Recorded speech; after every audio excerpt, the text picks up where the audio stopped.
Time to talk about the hockey game that everybody wants to talk about. Game 4 of the Calder Cup final between the Toronto Marlies and the Texas Stars. Marley minute, relax, I'm gonna do the other video in a second, just wait a sec, okay? Marley minute. The Toronto Marlies lose 3-2 in Game 4 of the Calder Cup final to the Texas Stars. So let's get one thing straight. The Marlies are the best team in the American Hockey League. They are. The Marlies had 112 points in the standings this season, and they did that in 76 games. The second place team was the Lehigh Valley Phantoms, who were 8 points behind them with 104. The Marlies actually played Lehigh Valley in the playoffs and swept them. The Texas Stars had 90. So the Marlies were 22 points up on them. 11 wins! But here's the thing, the playoffs don't care. More importantly, goaltending doesn't care. Marlies outshoot the Stars 13-10 in the first, 12-5 in the second, 6-3 in the third. The Stars only had 3 lousy shots in the third. 31-18 overall. Marlies lose. Every game of this series has been decided by 1 goal. It's as close as they come. In the playoffs, it's not about who's better, but who wins. I know that doesn't make any sense, but think about it. We talked about the Marlies needing to avoid taking penalties. They didn't. Marlies with the first penalty of the game, Justin Hall tripping. Talked about that dangerous Stars backhand. There's more in at the hash marks. Fires it. Rebound comes up to Curtis McKenzie, who bags it and takes over the AHL, the Calder Cup playoff lead in scoring. And despite having a good start to the game before this, despite recovering afterward,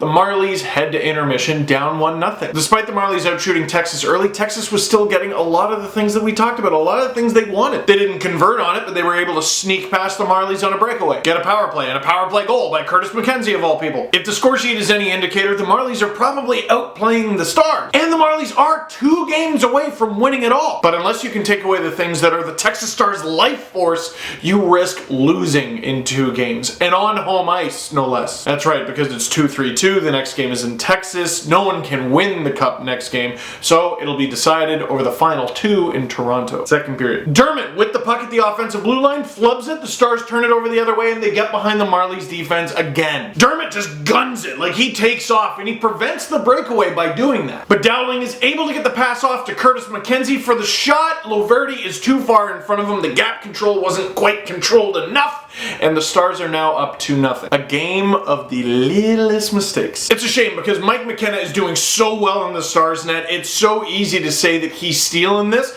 and then you turn around and go, well, what's our guy doing? But Garrett Sparks isn't turning the puck over at the offensive blue line. In fact, last I checked, Garrett Sparks isn't exactly the Marlies' leading scorer, is he? Alright, you're down, c'est dommage, do something about it. And if you do all the good things in the world, all the right things, you still might not score yourself, but you might get a bounce. Timashov takes it into the zone. Oh, it doesn't go in, but the Marlies keep possession. They're working it around, working it. Travis Dermott puts it on. Oh, he stopped again. What? Oh, no. Stars defender Brent Regner is in front. He's on one knee, goes to swat the puck away and puts it right between Mike McKenna's legs. The goal is officially awarded to Dmytro Timashov. He must have been the last to touch the puck with a tip or something. Doesn't matter. Marlies are on the board. That's so unfortunate. 2-goal leads are such an evil beast. You get up 2-0 on home ice, no less. You feel so good about yourself. Then you score on yourself, and the other team is within 1. And the other team is the Marlies, who know how to do crazy stuff. For example, 40 seconds later, exactly 40 seconds later, Mir Waltonen sends it up ice to Andreas Johnsson, who's skating backwards. Johnsson and Justin Hall in for a 2-on-1. Johnsson to Hall, back over to Johnsson, scores! Johnsson with the goal, Justin Hall with the tip, and the Marlies tie it up in the span of 40 seconds. Now that was one thing the Marlies did improve on. Holy cow, did they need this line to produce. In all the Marlies playoff games that Andreas Johnsson played in,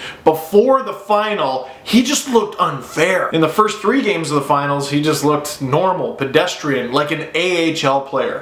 This play was unfair. And we head to the 3rd period, and the game belongs to whoever wants it. You'd think, hey, Marlies have all the momentum. They get the lead, and then maybe they win this one, and then they close it out in Texas. Yeah, well, interesting theory, but have you considered that hockey hates you? Early in the 3rd period, Andreas Johnsson driving the net. No, the net comes off. Carl Grundstrom, he was right there. He was waiting. Grundstrom, by the way, started the play. He dug the puck out for Ultonen on the 2nd goal. That line was so much better. Except for halfway through the 3rd. With the Marlies top line on the ice, Matt Mangine gets the puck at the point, puts it on. Justin Dowling with a picture-perfect tip. Fools Garrett Sparks. The Stars retake the lead. But we were doing so well. Hockey God's just like, no one cares. And the Marlies try to tie it up. Effort, speed, skills, snarl. Nothing. The Stars tie the series up again, and now Game 5 is in Texas at 7 p.m. Eastern on Saturday. Now, we're gonna take out questions for this one because we gotta kind of move on. Someone one won the Stanley Cup. I'm not going to say who, I don't want to spoil it, so I will save this for after Game 5, maybe sometime Sunday. I keep forgetting I get to talk to Matt Sundin this weekend. But more importantly, next time I talk to you, either the Marlies or the Texas Stars will be one win shy of a Calder Cup. So that is it for this one. Thank you very much for watching. Click like if you like this video. Click subscribe if you really liked it. Tell all your friends that sometimes you got to create your own bounces.